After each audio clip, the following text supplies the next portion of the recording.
From a cybersecurity perspective, you are looking to protect assets, things that have value to a company. They could be physical hardware, logical software, data, information, company trade secrets, and even employees. A threat is a looming danger that could change or damage your assets.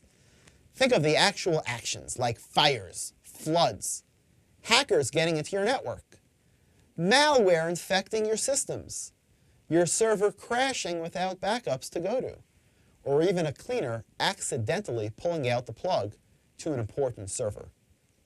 Threat agents, or actors, are the ones carrying out the threats. Yes, hackers are the first things that come to mind, but Mother Nature, through earthquakes, tornadoes, fires, and floods, is also a threat agent. A vulnerability is a weakness, a flaw in a program, device, network, and even a person. Weak authentication checks, default username-password combinations, incorrectly configured firewalls, and even a gullible or naive employee are all vulnerabilities. When threat actors carry out the threat, they exploit the vulnerability. Exploit can be a verb, meaning penetrating a system to exploit, or a noun, meaning the tool or method used to penetrate a system, an exploit. Interestingly enough, exploits are usually named after the vulnerability they exploit. For example, MS-08067 is a famous exploit from 2008 that allowed hackers to gain control of a Windows XP or Windows Server 2003 system.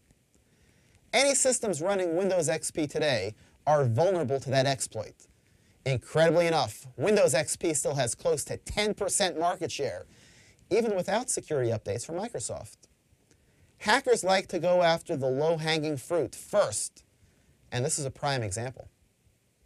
Risk is the combination of the probability of an event or loss from 0 to 100% and its consequence or impact.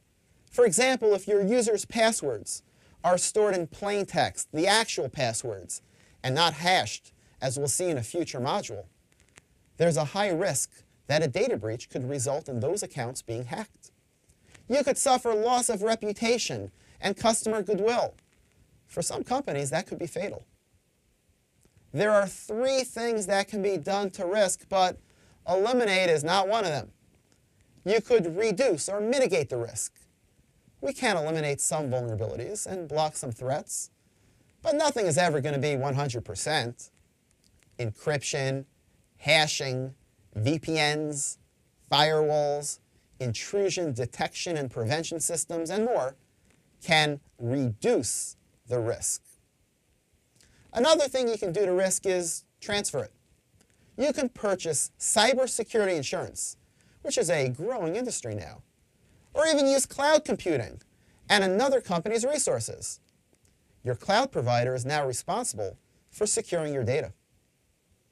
Last but not least, we can accept the risk. Does the cost to protect a resource outweigh the cost of losing it or even replacing it? If so, accepting the risk might make the most sense. Before you spend your time and money, ask yourself the following questions. What are the critical assets?